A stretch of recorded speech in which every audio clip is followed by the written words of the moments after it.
أعوذ بالله من الشيطان الرجيم. بسم الله الرحمن الرحيم.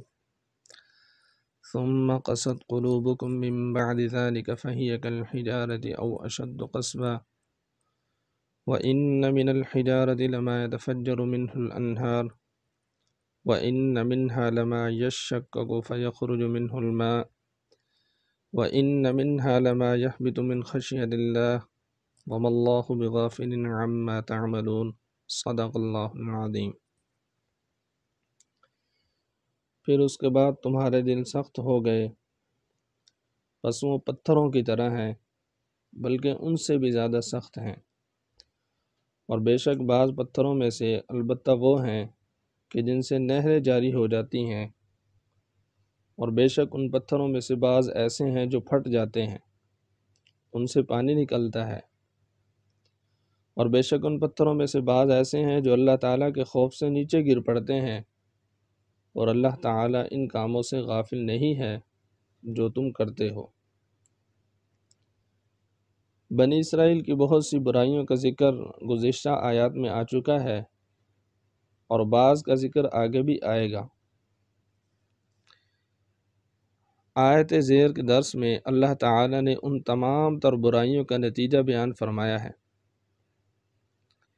کہ بنی اسرائیل کی طرف سے کتمان حق، بچھڑے کی پرستش کرنا، قانون کی خلاف ورزی، قتل انبیاء علیہم السلام وغیرہ، یہ تمام ایسی بیماریاں تھیں جن کا نتیجہ یہ ہوا کہ بنی اسرائیل کے دل سخت ہو گئے۔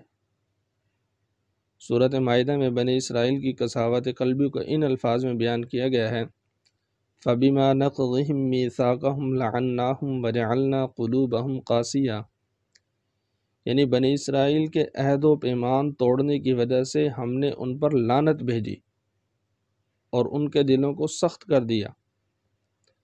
اللہ تعالیٰ نے فرمایا کہ یہ لوگ اس قسم کے کام کرتے تھے کہ یحرفون الکلم عن مواضعہ، اللہ تعالیٰ کے کلام کو اپنے مقام سے تبدیل کر دیتے تھے، گویا آسمانی کتاب میں تحریف کے مرتکب ہوتے تھے، جس کی وجہ سے قساوت قلبی جیسی لعنت میں گرفتار ہوئے، بلکہ ان کے فہم بھی الٹ گئے، ان میں ضعف ہمت کی بیماری بھی پیدا ہو گئی، جس کی وجہ سے وہ جہاد کے لیے بھی آمادہ نہ ہوئے، بلکہ کہنے لگے کہ اے موسیٰ علیہ السلام، آپ اور آپ کا خدا جا کر جہاد کریں، ہم تو یہیں بیٹھیں گے۔ ترمذی شریف کی روایت میں آتا ہے، حضور علیہ السلام کا ارشاد گرامی ہے: لا تکثر الکلام بغیر ذکر اللہ، یعنی اللہ کے ذکر کے علاوہ زیادہ کلام نہ کرو، کیونکہ فضول باتیں کرنے کی وجہ سے انسان میں قساوت قلبی پیدا ہوتی ہے۔ اللہ تعالیٰ سے بعید ترین وہ شخص ہے جس کا دل سخت ہو۔ اللہ تعالیٰ سے دوری مسافت کرنے کے اعتبار سے نہیں ہے، بلکہ اس کا مطلب یہ ہے کہ انسان اور اللہ تعالیٰ کی ذات اور صفات کے درمیان پردے پڑ جائیں، انسان اللہ رب العزت کے ذکر سے غافل ہو جائے۔ اسی لیے فرمایا کہ ذکر الہی کے علاوہ کثرت کلام سے اجتناب کرو۔ مسند احمد اور ترمذی شریف کی روایت میں ہے کہ ایک شخص نے عرض کیا، حضور، میں اپنے دل میں سختی محسوس کرتا ہوں، اس کا علاج بتائیے۔ آپ نے ارشاد فرمایا، یتیم کے سر پر ہاتھ رکھو، غریبوں اور مسکینوں کی پرورش کرو، انسانوں کے ساتھ ہمدردی سے پیش آؤ، اللہ تعالیٰ تمہارے قساوت قلبی دور فرمائیں گے۔ ایک دوسری حدیث میں حضور علیہ السلام کے ارشاد گرامی ہے کہ قساوت قلبی 4 چیزوں سے ظاہر ہوتی ہے۔ اولاً جمود العین، یعنی اس کی آنکھیں منجمد ہو کر رہ جائیں، ان سے خشیت الہی کی وجہ سے کبھی بھی آنسو نہ نکلیں۔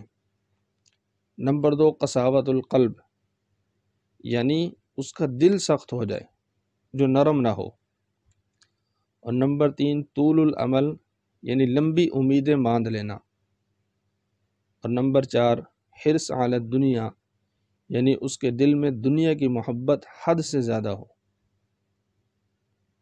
بنی اسرائیل اس قساوت قلبی کا شکار ہو چکے تھے، چنانچہ اللہ تعالیٰ نے انہیں مخاطب کر کے فرمایا ثم قست قلوبکم من بعد ذلک، پھر اس کے بعد تمہارے دل سخت ہو گئے، حالانکہ تم اللہ تعالیٰ کی قدرت کی نشانیاں یعنی اس کی طرف سے معجزات دیکھ چکے تھے، اس کے باوجود تمہارے دلوں میں نرمی پیدا نہ ہو سکی، بلکہ وہ تو ایسے ہو گئے جیسے پتھر ہوتے ہیں۔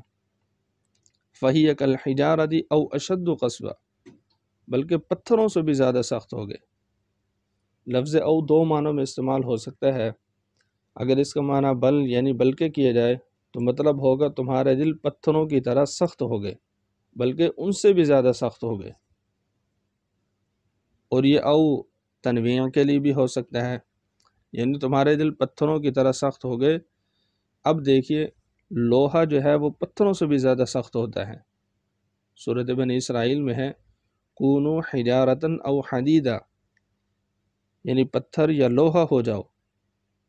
کیا تمہارے خیال میں اس سے زیادہ سخت چیز بھی کوئی ہے؟ وہاں پر بھی قساوت قلبی کو پتھروں اور لوہے سے تشبیہ دی گئی ہے۔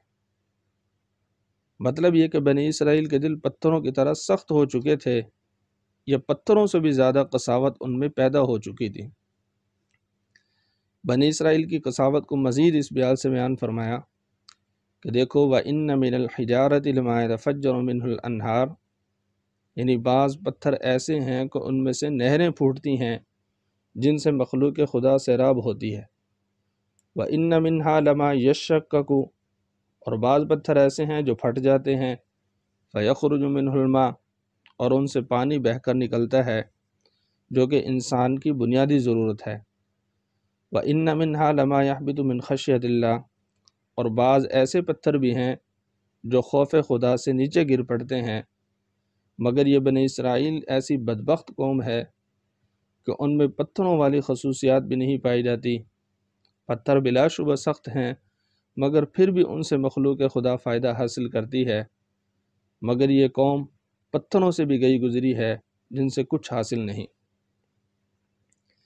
مفسرین کرام فرماتے ہیں کہ پتھروں کو بلندی سے پستی کی جانب گر پڑنا خشیت الہی کی بنا پر ہوتا ہے، اور در حقیقت یہ پتھر کا اللہ تعالیٰ کے حضور سجدہ ہوتا ہے۔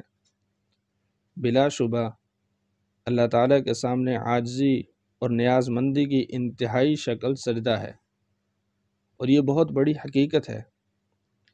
جو شخص اللہ تعالیٰ کے سامنے سجدہ ریز ہوتا ہے، گویا اللہ تعالیٰ کے ساتھ اس کا اتصال پیدا ہوتا ہے۔ اسی لیے قرآن پاک میں ارشاد ہوتا ہے وَاسْجُدْ وَاقْتَرِب، یعنی سجدہ کرو اور قرب خداوندی حاصل کرو۔ جن حضرات نے یہ آیت سنی ہے تو وہ سجدہ بھی کر لیں۔ حضور علیہ السلام کے ارشاد گرامی ہے اقرب ما یکون العبد من ربہ فہو ساجد، یعنی جن حالتوں میں اللہ تعالیٰ کا سب سے زیادہ قرب حاصل ہوتا ہے ان میں حالت سجدہ سب سے اولیٰ ہے۔ اس حالت میں جس قدر عجز و انکساری ہوگی اسی قدر اللہ تعالیٰ کا قرب حاصل ہوگا۔ اسی چیز کو اللہ تعالیٰ کے ساتھ اتصال سے تعبیر کیا گیا ہے، اور اسی اتصال کی بدولت انسان کی حالت درست رہ سکتی ہے۔ خلاصہ کلام یہ کہ جو شخص پتھروں جیسے اوصاف کا حامل بھی نہیں ہے، یعنی نہ تو اس سے مخلوق کو عام فائدہ پہنچتا ہے، نہ وہ شخص محدود پیمانے پر مفید ہے، اور نہ ہی اس کا اللہ تعالیٰ کے ساتھ اتصال ہے، تو پھر ایسا انسان بلا شبہ بدبخت اور شقی ہے۔ جن لوگوں کو اللہ تعالیٰ کا قرب حاصل ہوتا ہے انہیں قدرت خداوندی کی نشانیاں نظر آتی ہیں، بلکہ جو ان کے ساتھ چلنے والے لوگ ہوتے ہیں وہ بھی اس نعمت سے محروم نہیں رہتے، اور پھر ان کی وجہ سے بڑی بڑی باتوں کا ظہور ہوتا ہے۔ ہمارے بعض ایسے اکابر قریبی زمانے میں گزرے ہیں جو یقیناً مقربین الہی میں سے ہیں۔ سید احمد شہید بریلوی رحمۃ اللہ علیہ سادات کے خاندان میں سے حسنی تھے۔ وطن معلوف رائے بریلی تھا، دہلی میں حضرت شاہ عبد العزیز محدث دہلوی رحمۃ اللہ علیہ کی خدمت میں حاضر ہوئے، بیعت کی اور علم حاصل کیا۔ شاہ صاحب رحمۃ اللہ علیہ نے مزید تربیت کے لیے اپنے برادر خرد شاہ عبد القادر رحمۃ اللہ علیہ کے سپرد کر دیا۔ انہوں نے 3 سال تک سید احمد شہید بریلوی رحمۃ اللہ علیہ کی تربیت کی۔ یہ وہی شاہ عبد القادر رحمۃ اللہ علیہ ہیں جنہوں نے سب سے پہلے قرآن پاک کا اردو ترجمہ کیا۔ صاحب کشف بزرگ تھے، ہر وقت عبادت میں مشغول رہتے تھے۔ شاہ عبد العزیز رحمۃ اللہ علیہ کی عمیق نظروں نے جانچ لیا کہ سید احمد شہید رحمۃ اللہ علیہ بریلوی عظیم صلاحیت کے مالک ہیں، اور اللہ تعالیٰ ایسے ہی لوگوں سے بہت اہم کام لے لیتا ہے۔ چنانچہ 3 سالہ تربیت مکمل کر لینے کے بعد شاہ صاحب نے سید احمد شہید رحمۃ اللہ علیہ کو ٹونک جا کر فوجی تربیت حاصل کرنے کا حکم دیا۔ لہٰذا آپ نے 6 سال تک فوجی تربیت بھی حاصل کی۔ گویا سید احمد شہید رحمۃ اللہ علیہ شاہ عبد العزیز رحمۃ اللہ علیہ کی تربیت یافتہ اور ان کے مجاز تھے۔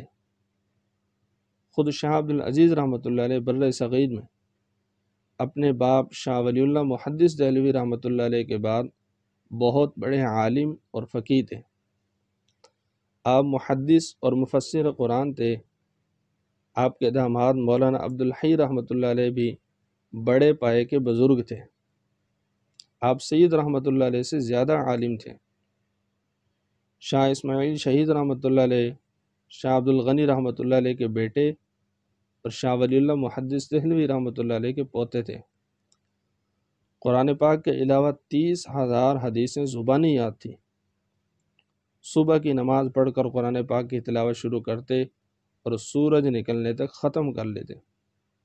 ادھر عصر کے بعد شروع کرتے تو مغرب کی اذان کے ساتھ ختم کر لیتے۔ اللہ تعالی نے اس قدر انعام فرمایا تھا۔ ایک مرتبہ آپ کے ہاتھ میں شیخ عبدالحق محدث دہلوی رحمۃ اللہ علیہ کا وہ رسالہ آ گیا جس میں نماز کی ترکیب لکھی ہوئی تھی۔ چنانچہ اس طریقے کے مطابق ہی نماز پڑھنے کی کوشش کرتے تھے۔ آپ کی خواہش تھی کہ رات کے وقت 2 رکعت ایسی نماز پڑھنے کی توفیق میسر آ جائے جس کے دوران کوئی وسوسہ نہ آئے۔